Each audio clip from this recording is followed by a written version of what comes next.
नमस्कार दोस्तों। आज 10 मार्च को आए चुनावी नतीजों के बारे में मैं बात कर रहा हूँ।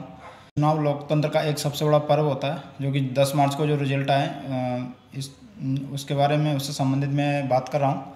इसमें 4 राज्यों में बीजेपी जो सरकार बनाने जा रही है, और पंजाब में तो सरकार बनी चुकी है केजरीवाल की।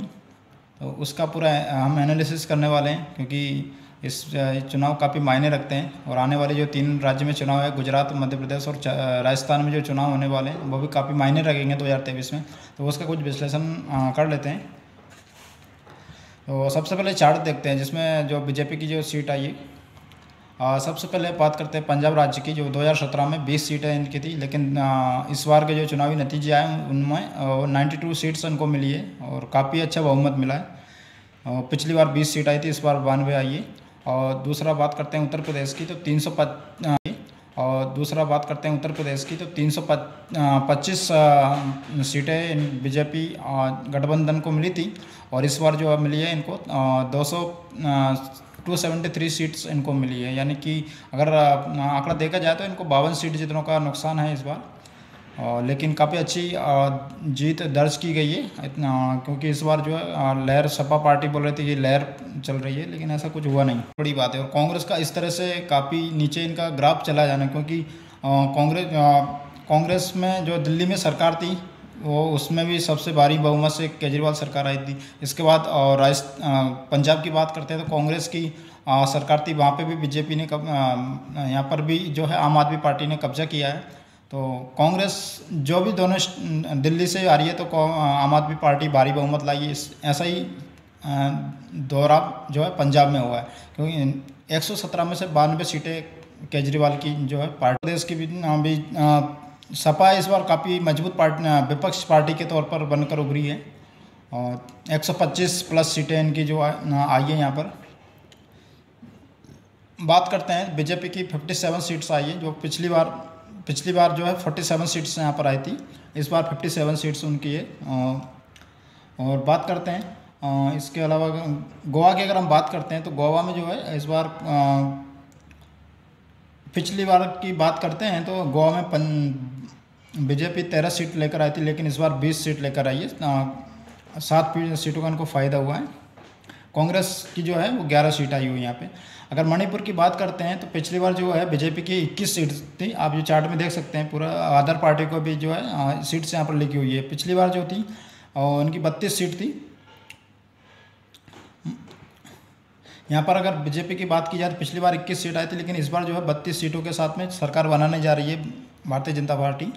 तो यहाँ पर जो मुख्य रूप से बातें हैं, देखिए इस बार जो है इस बार अगर देखा जाए तो बीजेपी ने अपना जज्बा कायम रखा है। 4 स्टेट में अपनी सरकार बनाने जा रही है। 5वां जो स्टेट है उसमें आम आदमी केजरीवाल की सरकार बन चुकी है यहाँ पर। तो यहाँ पर जो सबसे चिंता की बात है वो कांग्रेस के लिए है, क्योंकि कांग्रेस अभी समीक्षा कर रही है कि हम क्यों आ रहे हैं। इसका सीधा सा जवाब है, लोगों ने आपको वोट नहीं दिया है, तो आपको समीक्षा करना चाहिए कि क्या कारण रहे कि लोगों ने वोट नहीं दिया है। ठीक है, हम इसके अगर हार जीत की बात करते हैं,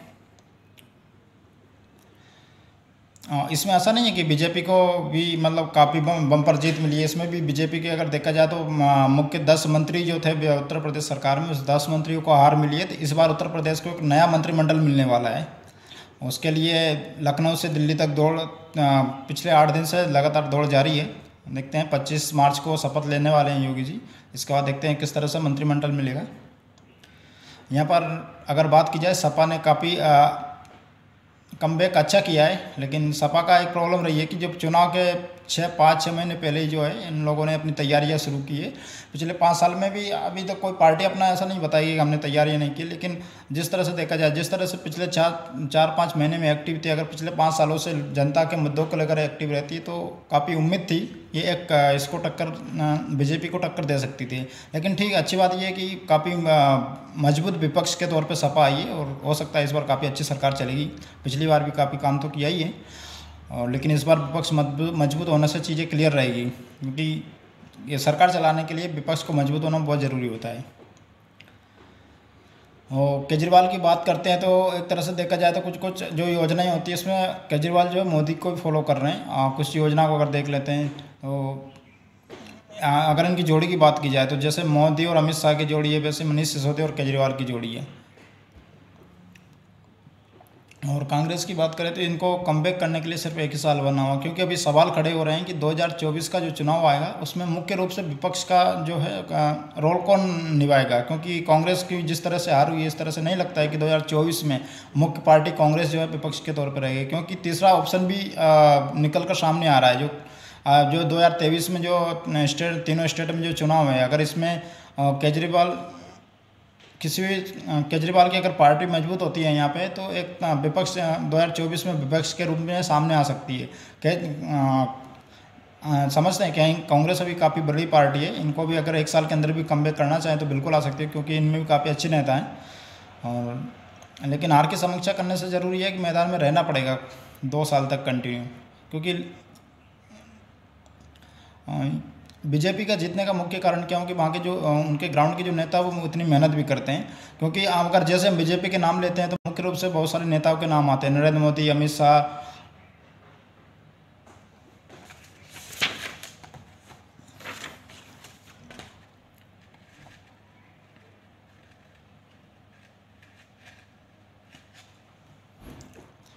देखिए कांग्रेस, इनके मुख्य रूप से 4-5 बातें हैं मुख्य रूप से जो कांग्रेस को जो है इस पर एनालिसिस करना।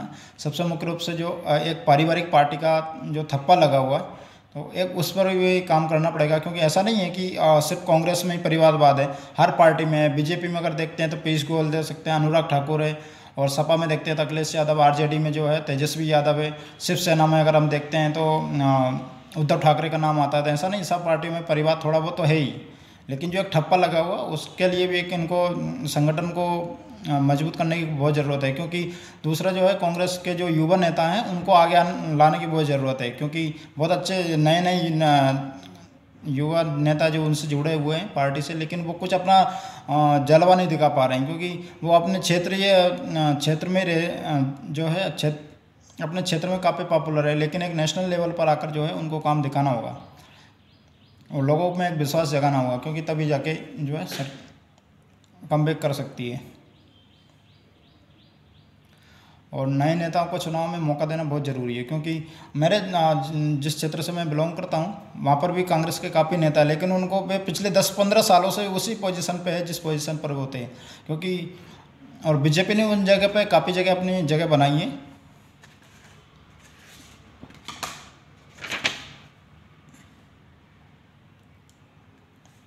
ठीक है, अब इसका उदाहरण हम सीधा समझ सकते हैं। अभी जनरली अगर जैसे हम बीजेपी का नाम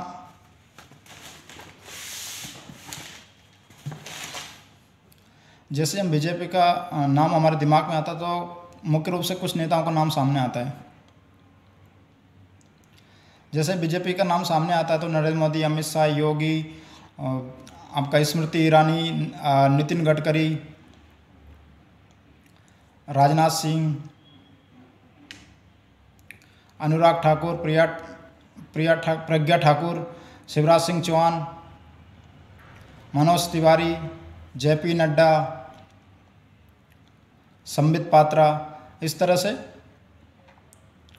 अगर जैसे हम हमारे जवान पे बीजेपी का नाम आता है तो उसमें से मुख्य रूप से नरेंद्र मोदी, अमित शाह, योगी आदित्यनाथ, राजनाथ सिंह, नितिन गडकरी, स्मृति ईरानी, प्रज्ञा ठाकुर, अनुराग ठाकुर, शिवराज सिंह चौहान, जेपी नड्डा, संबित पात्रा, ऐसे कितने सारे नेता हैं जिनके नाम हमारे सामने तुरंत आ जाते हैं। और लेकिन सेम अगर कांग्रेस का जैसे जुबान पे नाम आता है तो कुछ ही गिने चुने नेता हो जिनके नाम हम ले पाते हैं। वहाँ के हालांकि उनके संगठन में काफ़ी अच्छे नेता हैं, लेकिन वो उनको ग्राउंड में लोगों को बीच में ऐसा उनके संगठन में ऐसी क्या कमी है कि जिसकी वजह से जो है लोगों को बीच में उनके जवानों पे नाम नहीं आते। कोई भी आप अब इनके जो कांग्रेस के जो नेता हैं वो कुछ ऐसे कुछ जवान वो कुछ ऐसा जो कभी उनकी जवान फिसल जाती है तब उनके नाम जो है सोशल मीडिया में आते हैं, या फिर कोई पार्टी बदल लेता है तब उनका नाम आता है, या फिर आपसी कुछ प्रॉब्लम आपस में कुछ मतभेद होते हैं तब जाके कुछ बयान आते हैं, तब जाके उनके नेता है जो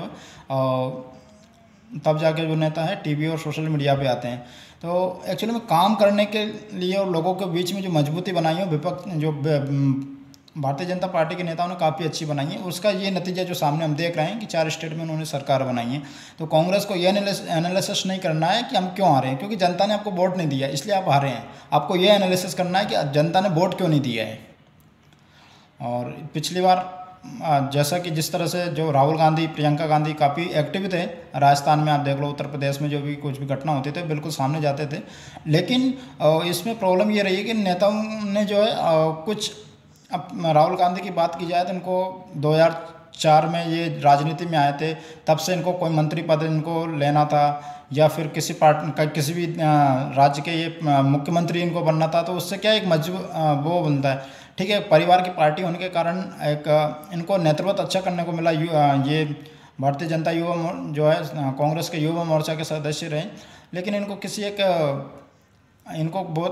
इनको मंत्री पद भी लेना चाहिए था। इन्होंने क्या है, इनकी जब 2004 में जब कांग्रेस सरकार चुनकर आई थी तब इनको कोई मंत्री पद लेना था। 2009 में भी इनको मौका मिला था, या किसी भी स्टेट में ये मुख्यमंत्री बन के 5 साल काम किया होता तो क्या एक लोगों पॉपुलरिटी बढ़ती है कि भाई इन्होंने ये काम भी किया हो। हालांकि मैं अभी कांग्रेस का जो भी कोई एजेंसी सर्वे करती है कांग्रेस में कि सबसे पॉपुलर नेता कौन है, तो राहुल गांधी का नाम सामने आता है। इसीलिए जिनकी जो मीटिंग होती है तो उसमें ये सबसे ज़्यादा जोर दिया जाता है कि राहुल गांधी को ही कांग्रेस पार्टी का अध्यक्ष बनाया जाए। और काफ़ी अच्छा उनका लग भी अच्छा है, जब वो राहुल गांधी जी जब कांग्रेस में 2017 में जब कांग्रेस में जब अध्यक्ष थे तब 3 स्टेट में इनकी सरकार आई थी। तो फिर से एक बार मजबूती के साथ खड़े होना बहुत ज़रूरी है कांग्रेस के लिए। ठीक है, मिलते हैं तब तक के लिए नेक्स्ट वीडियो में। बहुत बहुत धन्यवाद।